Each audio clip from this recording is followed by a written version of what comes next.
Objective आते हैं, short question answer, long question answer, जो भी बनेंगे आप इस वीडियो को देखने के बाद पूरा क्लियर कर दोगे, ठीक है। तो आपको वीडियो को अंत तक देखना है, और जैसे भी है क्वेश्चन आप इस एक बार रिवीजन करने से, पूरा वीडियो को देखने के बाद आप जैसे भी क्वेश्चन बोलेगा वैसे भी आप कर सकती हो। तो आज हम बात करते हैं स्थिरवैद्य की, ठीक है। जो भी इंपोर्टेंट होगा मैं बता दूंगा, ठीक है। स्थिरवैद्य की क्या है, इसमें स्थिर आवेश एवं उसके प्रभावों का अध्ययन किया जाता है, ठीक है। इसमें कोई ज्यादा वो नहीं है, लेकिन हमको ज्यादा गौर देना है तो किस पर देना है, वैद्युत आवेश पर, ठीक है। वैद्युत आवेश पर इसका एक गौर देना है। वैद्युत आवेश क्या बोल रहा है, जब दो पदार्थ को आपस में रगड़ा जाता है तो ये पदार्थ हल्की हल्की वस्तुओं को अपनी तरफ आकर्षित करते हैं। इस स्थिति में ये पदार्थ आवेशमय या विद्युतमय कहलाते हैं। इसका उदाहरण होगा कांच की छड़ी एवं रेशम, ठीक है। कांच की छड़ी एवं रेशम, दो आवेश में पदार्थ ठीक है, दो पदार्थ लेंगे, उसमें आपस में रगड़ेंगे, रगड़ने के बाद जो भी वस्तु होगी वो अपनी तरफ आकर्षित करेगा, उसको हम क्या बोलेंगे, ठीक है, उसको हम बोलेंगे आवेश, विद्युत आवेश, ठीक है। देखो, एक तो ये हो गया, आपको ऑब्जेक्ट में पूछ सकता है, लॉन्ग क्वेश्चन या शॉर्ट क्वेश्चन नहीं पूछेगा। और मैं बता दूं आपको, इससे को नोट पॉइंट है, देखो एक नोट पॉइंट है हमारा। देखो नोट पॉइंट में क्या लिखा है, नोट पॉइंट में लिखा है किसी वस्तु पर इलेक्ट्रॉन की अधिकता या कमी हो विद्युत आवेश कहलाता है, ठीक है। ये कुछ देखो, ये जो भी नोट बता रहा हूँ वो आपको याद ही करके जाना, ठीक है। देखो ये ऐसे नहीं कि मैंने नहीं बताया हो, देखो नोट है, जो भी नोट लिखा है वहां पर, ठीक है, ये हमारा नोट पॉइंट है, इसको आपको लर्न करके जाना है, यानी रट के जाना है, ठीक है।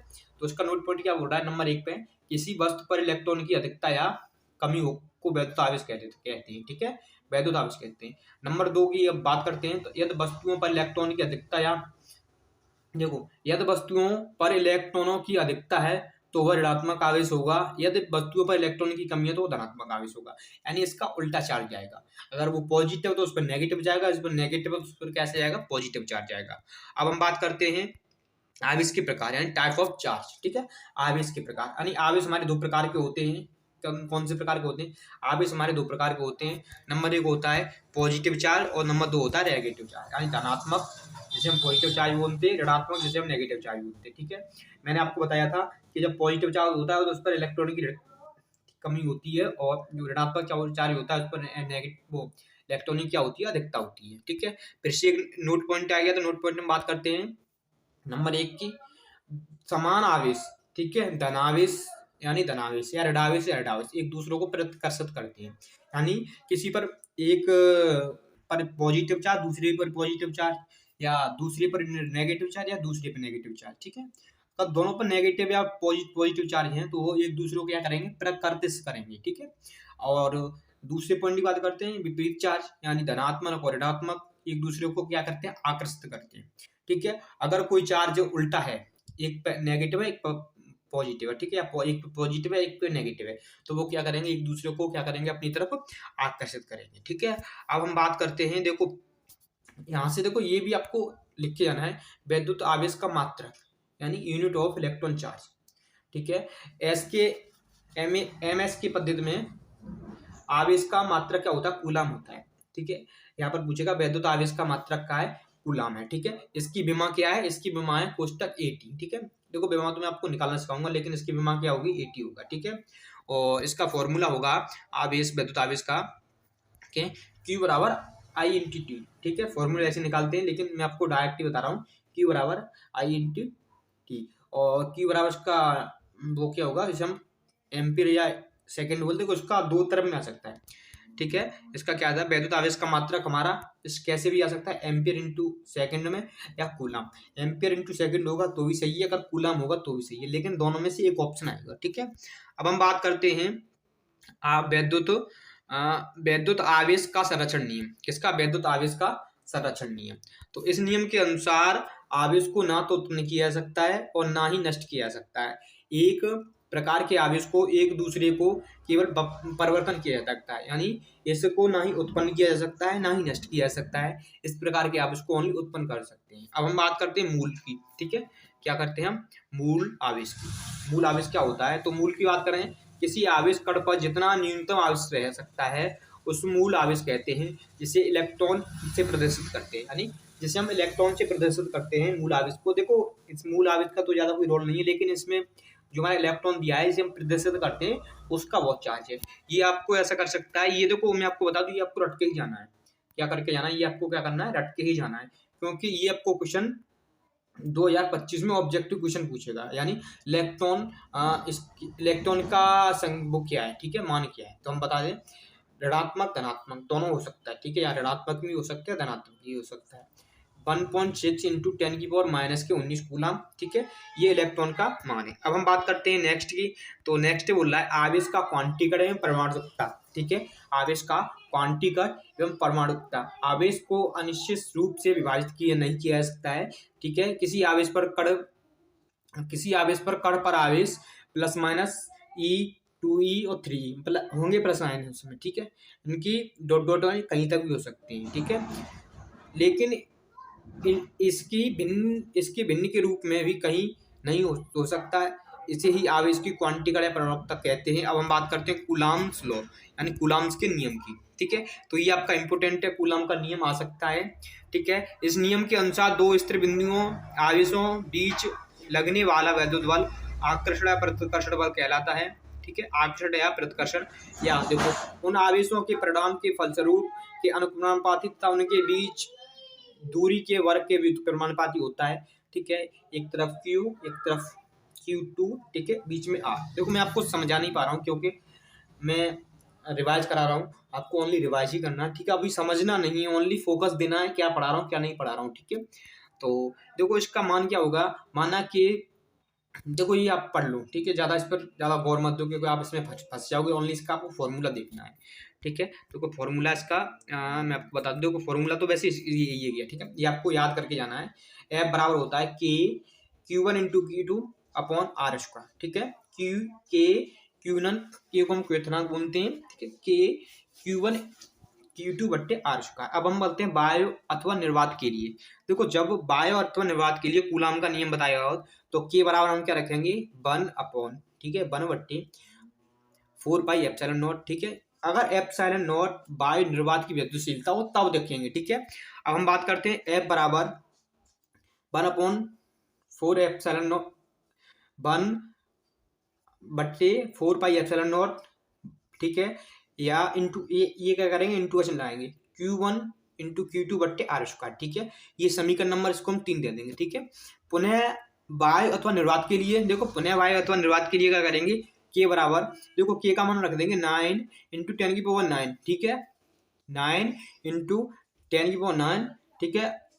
F बराबर हम रखेंगे 9 इंटू 10⁹9, के बराबर रखेंगे तो इसको 75 कर लेंगे तो के बराबर आ जाएगा, ठीक है, 9 इंटू 10⁹9। ये हमारा तब क्या था के बराबर था, लेकिन अभी हमने इसको सॉल्व किया तो किसके बराबर निकला है F के बराबर निकला है।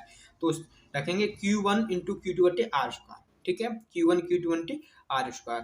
अब रखेंगे इसमें बोल रहा है यह दोनों बिंदु आवेश किसी कुचालक माध्यम कागज कांच मोम इस तरह में हो तो, ठीक है, ठीक है, कैसे हो कुचालक माध्यम में हो तो FM बराबर 1 बट्टे 4 पाई एप्सिलॉन नॉट के, ठीक है, इंटू Q1 Q2 बट्टे R स्क्वायर, ठीक है। देखो एप्सिलॉन 4 पाई एप्सिलॉन नॉट का मान आपको निकालना पड़ेगा, ठीक है, और के का मान आपको दिया था कि तो 9 इंटू 10⁹9 ये आपको रखना पड़ेगा, ठीक है। देखो मैंने हम बता दीजिए कि के पर ये देखो के क्या है हमारी परावैद्युत माध्यम का परावैद्युतांक है, ठीक है। समीकरण नंबर 3 और 4 से इसका जैसे हम सॉल्व करेंगे तो हमारा इसका आंसर ये निकलेगा, ठीक है, F बराबर के FM, ठीक है, इसका समीकरण नंबर ये हो गया। देखो सॉल्व करने से ये निकलेगा। अब देखो हम कहते हैं एप्सिलॉन का मान, देखो एप्सिलॉन नॉट का मान, देखो ये हमारी एप्सिलॉन नॉट होती है, लेकिन आपको ये बोर्ड एग्जाम में पूछ सकता है कि एप्सिलॉन नॉट का मान क्या होगा 8.85 इंटू 10⁻12, ठीक है, कूलाम स्क्वायर बट्टे न्यूटन मीटर स्क्वायर, ठीक है, ये आपको याद करके जाना है। और इसकी विमी सूत्र M इनवर्स L3 माइनस के 3 T पे 4 प्लस के A स्क्वायर, ठीक है, ये आपको याद करके जाना है। देखो मैं जो बोल रहा हूँ नोट पॉइंट वही याद करना, ज़्यादा फालतू का याद मत करो क्योंकि आपको रिवाइज करा रहा हूँ इसमें, ठीक है, ठीक है, जो नोट है वो आपको याद देखना है, ठीक है, आपको ये याद करना है पूरे कूलाम के नियम में, ज़्यादा कूलाम के नियम में भागो मत, आ सकता है आपको बना बना के लिखना है, ठीक है, लेकिन कूलाम के नियम में उसकी विमा और उसके बारे में याद कर लो, ठीक है। अब हम नोट पॉइंट में बात करते हैं नंबर 1 की, नंबर 1 बोल रहा है माध्यम का परावैद्युतांक बढ़ने पर वैद्युत बल कम होने लगता है, ठीक है। नंबर 2 की बात करते हैं वैद्युत बल की प्रकृता आकर्षणात्मक प्रतिकर्षणात्मक होती है, ठीक है, यदि दोनों आवेश कणों को परस्पर स्पर्श कराकर हटा लिए जाएं, दोनों पर आवेश की मात्रा समान रहेगी। ठीक है, कैसी रहेगी? दोनों पर आवेश की मात्रा समान रहेगी। जैसे Q बराबर वो Q1 बराबर Q2, यानी Q1 प्लस Q2 बट्टे अपॉन 2। ठीक है, अब हम बात करते हैं पॉइंट नंबर 4 की। पॉइंट नंबर 4 है हमारा, यह दोनों आवेशों के बीच का माध्यम कोई धातु हो तो के, ठीक है, बराबर एप्सिलॉन नॉट नहीं, ये शायद गलत लिख किया, ये क्या है, एक मिनट। ठीक है, होने के कारण उनके बीच आरोपित बल शून्य हो जाता है। ठीक है, नंबर पॉइंट 5 है हमारा, F बराबर 1/4πε0 के इंटू Q1 Q2 बट्टे आर स्क्वायर। ठीक है, मैं देखो ये आपका देखो फालतू का ज्ञान है इसमें, अभी मत आप याद करो। देखो वैसे तो आपको पढ़ना चाहिए लेकिन अभी नहीं, क्योंकि आपको नोट पॉइंट देखना है यहाँ। ये भी आपको इसको नहीं याद करके जाना है। ठीक है, ये वाला है ना, इसको याद नहीं करके जाना है। नंबर 4, अब देखो हम बात करते हैं बलों को अध्यारोपण का सिद्धांत। देखो इसको पढ़ लो, लेकिन फिलहाल में आ सकता है, देखो कहीं से भी पूछ सकता है, बोर्ड का मर्जी है, लेकिन फिर भी इसको थोड़ा थोड़ा याद कर लें। इस नियम के अनुसार किसी बिंदु आवेश पर अन्य सभी आवेशों के कारण लगने वाला परिणामी बल उस बिंदु आवेश पर प्रत्येक आवेश द्वारा लगाए गए सभी बलों के सदस्य योग होता है। ठीक है, सदस्य योग होता है। अतः F बराबर F वेक्टर बार है प्लस F वेक्टर 13 है, यानी dot dot dot F vector n1 तक, यानी कहीं से कहीं तक भी हो सकता है। ठीक है, माना किसी निकाय में n आवेश Q1 Q2 और Q3 dot dot dot Qn, यानी कहीं तक भी उपस्थित हो सकता है, तथा Q2 Q3 dot dot Qn के आवेश Q1 स्थित सदिश राशि यानी R वेक्टर बार है, R 13 यानी वेक्टर कहीं तक भी हो सकता है। ठीक है, और तो Q1 पर क्या होगा? Q1 पर सभी आवेश द्वारा लगने वाला बल विद्युत बल कहलाता है। ठीक है नहीं, और ये इसका फॉर्मूला हो गया, फॉर्मूला ये हो गया। ठीक है, आपको देखो फॉर्मूला ये आपको याद कर लेना है फॉर्मूला आपको। ठीक है, लेकिन खास इंपोर्टेंट नहीं है, फिर भी मैं इसको 2 स्टार दे रहा हूँ। ठीक है, आ भी सकता है। देखो अब करते हैं बलों के अध्यारोपण का सिद्धांत। सेम वही है। ठीक है, यहाँ पर ये डबल हो गया है, लेकिन ये भी जो कराया था ये है। देखो इसका देखो ये सीनरी है, आपको ये अगर इसको समझाऊंगा तो आपको बहुत टाइम लग जाएगा। ठीक है, इसको समझाने से क्या है कि बहुत टाइम लग जाएगा। देखो ये हो गया। हाँ, हम नेक्स्ट की बात करें। देखो हाँ, इसी प्रकार ये पूरा इसका फॉर्मूला है। हाँ, लेकिन इसको आपको याद करना है, वैद्युत क्षेत्र। ठीक है, इलेक्ट्रिक फील्ड इसको आपको याद ही करके जाना है। यानी इलेक्ट्रिक फील्ड क्या बोल रहा है हमारा, किसी आवेश अथवा आवेश के समुदाय के चारों ओर का वह क्षेत्र जिसमें किसी अन्य आवेशों को लाने पर उस पर आकर्षित या प्रतिकर्षण बल कार्य करता है, वैद्युत क्षेत्र कहलाता है। इसमें नोट पॉइंट क्या बोल रहा है कि नोट पॉइंट है वैद्युत क्षेत्र को वैद्युत बल रेखाओं द्वारा प्रदर्शित करते हैं। यानी इसमें ये देखो क्वेश्चन बन सकता है, वैद्युत क्षेत्र को किस रेखाओं द्वारा प्रदर्शित करते हैं? वैद्युत बल रेखाओं द्वारा। ठीक है, अब हम बात करते हैं वैद्युत बल रेखाएं यानी इलेक्ट्रिक लाइंस ऑफ फोर्स। ठीक है, इलेक्ट्रिक लाइंस ऑफ फोर्स।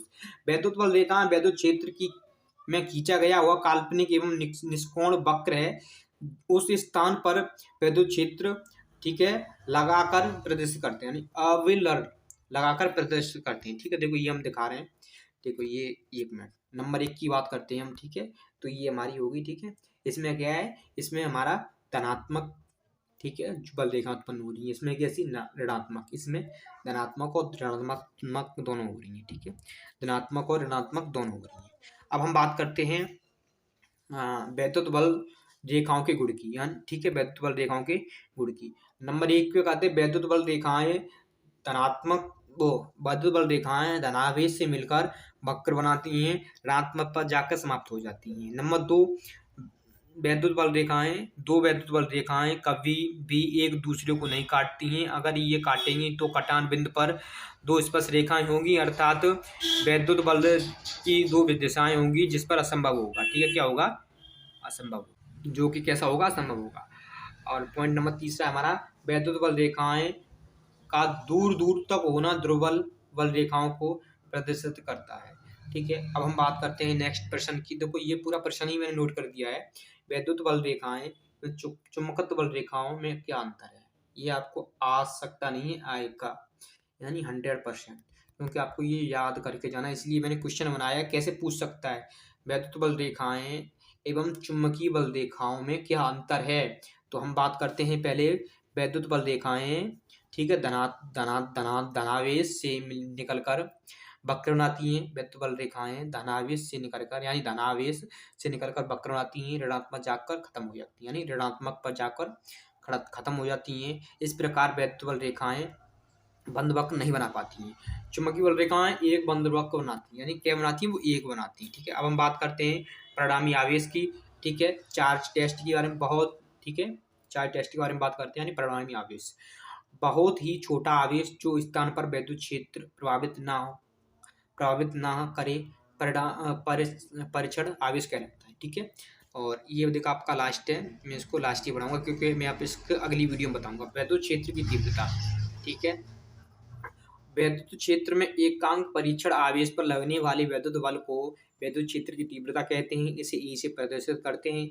ठीक है, यदि यदि विद्युत परिणाम आवेश पर लगने वाला विद्युत बल F हो तो विद्युत क्षेत्र की तीव्रता E बराबर, ठीक है, P/Q की नोट होगी। ठीक है, देखो इसका मात्रक न्यूटन होता है, न्यूटन प्रति कूलम, या E बराबर V/T। इसका विमीय सूत्र होता है इसका ये क्या, ठीक है, mL/T−3A−1। ठीक है, ये इसका सूत्र होगा। वीडियो कैसी लगी? वीडियो अच्छी लगी हो तो वीडियो को लाइक करें और शेयर करें। ठीक है, चैनल को सब्सक्राइब करें। और मैं आपको बता दूं, ये वीडियो अपने दोस्तों के साथ जरूर शेयर करें, क्योंकि मैंने इसमें आपको फास्ट पढ़ाया है, जो भी इंपॉर्टेंट है वो समझाया है। ठीक है, ओनली एक रिवीजन के तौर पर जल्दी जल्दी पढ़ाया है। ठीक है, ठीक है, आपको अभी डिटेल से पढ़ने की ज़रूरत नहीं है। आपको कैसी है, अभी आपको फास्ट पढ़ने की ज़रूरत है, और आपके पास टाइम बहुत कम है, तो आपको फास्ट पढ़ना है और फास्ट ही समझना है। ठीक है, जहाँ जहाँ इंपॉर्टेंट लगता है, अगर मैं आपको पूरा चैप्टर पढ़ाऊंगा तो 3 घंटे में पूरा चैप्टर खत्म होगा। ठीक है, आपके पास 3 घंटे का टाइम नहीं है। ठीक है, और मैं बता दूं, आपको सब सब्जेक्ट को समान समय देना है। ये नहीं कि 2 घंटा फिजिक्स को दे दिए तो 2 घंटे फिजिक्स में लगे, 3 घंटा केमिस्ट्री को 3 घंटे केमिस्ट्री में, नहीं, दो, 1 घंटे 1 घंटे 1 घंटे सबको दो। ठीक है, नोट्स बनाना छोड़ दो, ओनली रिवीजन करो। क्या करो? रिवीजन करो। तो चलो देखते हैं नेक्स्ट वीडियो में इसका अगला पार्ट। जय हिंद, जय भारत।